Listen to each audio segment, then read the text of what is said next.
ನಮಸ್ಕಾರ, ಕದಂಬ ನ್ಯೂಸ್ಗೆ ಸ್ವಾಗತ. ನಾನು ಹನುಮಂತ್ ದೇಶಮುಖ್. ರಾಜ್ಯದ ಮುಖ್ಯಮಂತ್ರಿ ಸಿದ್ದರಾಮಯ್ಯನವರ ವಿರುದ್ಧ ಅನಂತ್ ಕುಮಾರ್ ಹೆಗಡೆ ಮತ್ತೆ ವಾಗ್ದಾಳಿಯನ್ನ ನಡೆಸಿದ್ದಾರೆ. ಕಳೆದ ಕೆಲವು ದಿನಗಳ ಹಿಂದಷ್ಟೇ ಸಿದ್ದರಾಮಯ್ಯನವರ ವಿರುದ್ಧ ಅನಂತ್ ಕುಮಾರ್ ಹೆಗಡೆ ವಾಗ್ದಾಳಿಯನ್ನ ನಡೆಸಿದ್ದರು. ಈಗ ಮತ್ತೆ ಅನಂತ್ ಕುಮಾರ್ ಹೆಗಡೆ ಸಿದ್ದರಾಮಯ್ಯನವರ ವಿರುದ್ಧ ವಾಗ್ದಾಳಿಯನ್ನ ನಡೆಸಿದ್ದಾರೆ. ಹಾಗಾದ್ರೆ ಏನ್ ವಾಗ್ದಾಳಿ ನಡೆಸಿದ್ದಾರೆ ಬನ್ನಿ ನೋಡೋಣ. ನಮ್ಮದು ವೀರ ಸಂತಾನ, ಹೆಡಿಗಳ ಸಂತಾನವಲ್ಲ. ನಮ್ಮ ಅಮ್ಮ ಎದೆ ಹಾಲು ಕುಡಿಸಿ ಬೆಳೆಸಿದ್ದಾರೆ, ಯಾವುದೇ ಬೇರೆ ಹಾಲು ಕುಡಿಸಿಲ್ಲ. ನಮಗೆ ನಮ್ಮ ಭಾಷೆ ಗಂಡು ಭಾಷೆ ಜನ್ಮಂತ ಬಂದಿದೆ. ನೀವು ಏಕವಚನದಲ್ಲಿ ಮಾತನಾಡಿದರೆ ನಾವು ಮಾತನಾಡುತ್ತೇವೆ ಸಿದ್ದರಾಮಯ್ಯನವರೇ ಎಂದು ಅನಂತ್ ಕುಮಾರ್ ಹೆಗಡೆ ಅವರು ಸಿದ್ದರಾಮಯ್ಯ ವಿರುದ್ಧ ಮತ್ತೆ ವಾಗ್ದಾಳಿಯನ್ನ ಮುಂದುವರಿಸಿದ್ದಾರೆ. ದಾಂಡೇಲಿಯಲ್ಲಿ ಕಾರ್ಯಕರ್ತರ ಸಭೆಯಲ್ಲಿ ಮತ್ತೆ ವಾಗ್ದಾಳಿ ನಡೆಸಿದಂತಹ ಅನಂತ್ ಕುಮಾರ್ ಹೆಗಡೆ ಪತ್ರಕರ್ತರಿಗೆ, ಶಾಸಕರಿಗೆ ಸಿದ್ದರಾಮಯ್ಯ ಏಕವಚನದಲ್ಲಿ ಮಾತನಾಡ್ತಾರೆ. ನಾವು ಆಡಿದ್ರೆ ಪಾಪ ಎನ್ನುತ್ತೀರಿ ಅಂತ ಸಿದ್ದರಾಮಯ್ಯ ವಿರುದ್ಧ ಮತ್ತೆ ವಾಗ್ದಾಳಿಯನ್ನ ಮುಂದುವರಿಸಿದ್ದಾರೆ ಅನಂತ್ ಕುಮಾರ್ ಹೆಗಡೆ ಅವರು.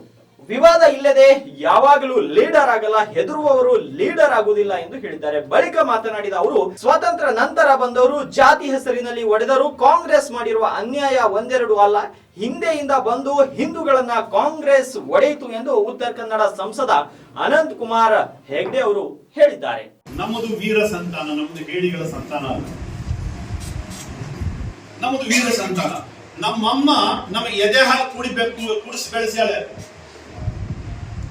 ಯಾವುದೋ ಬೇವರ್ಸಿ ಹಾಲಲ್ಲ. ಅದಕ್ಕೋಸ್ಕರ ನಮಗೆ ನಮ್ಮ ಭಾಷೆ ಗಂಡು ಭಾಷೆ ಅದು ಜನ್ಮತಃ ಬಂದಿದೆ. ನೀವು ಏಕವಚನದಲ್ಲಿ ಮಾತಾಡಿದ್ರೆ ನಾವು ಏಕವಚನದಲ್ಲಿ ಮಾತಾಡ್ತೀವಿ. ಸಿದ್ದರಾಮಯ್ಯನವರೇ, ಮೊದಲು ಸಭ್ಯತೆಯನ್ನ ನೀವು ಕಲ್ತ್ಕೊಳ್ಳಿ. ಸಭ್ಯತೆಯನ್ನ, ಸಂಸ್ಕೃತಿಯನ್ನ ನೀವು ಕಲ್ತ್ಕೊಳ್ಳಿ. ದುರಹಂಕಾರದ ಪತ್ರಕರ್ತರಿಗೆ, ಅಲ್ಲಿರುವಂತಹ ಶಾಸಕರಿಗೆ ಯಾವ ರೀತಿ ಏಕವಚನದಲ್ಲಿ ಬೈತಾ ಇದ್ದ ಮನುಷ್ಯ.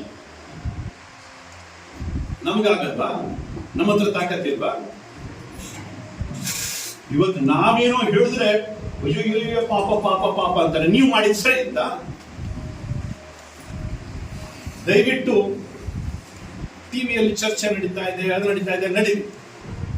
ರುದ್ರಾಭಿಷೇಕ ನಡೀತಾ ಇದೆ ಈಶ್ವರನಿಗೆ. ವಿವಾದಗಳು ಇಲ್ದೇನೆ ಯಾವತ್ತೂ ಕೂಡ ಲೀಡರ್ಶಿಪ್ ಬೆಳೆಯೋದಿಲ್ಲ. ಯಾರು ಹೆದರ್ತಾರೆ, ವಿವಾದಕ್ಕೆ ಹೆದರ್ತಾರೆ, ಅವ್ರು ಹಾಂಗ್ ಬಂದ್ರೆ ಹಂಗೆ, ಇವ್ರು ಹಿಂಗ್ ತಿಳ್ಕೊಂಡ್ರೆ ಹಂಗೆ, ಇಂಥವ್ರು ಲೀಡರ್ ಆಗ್ಲಿ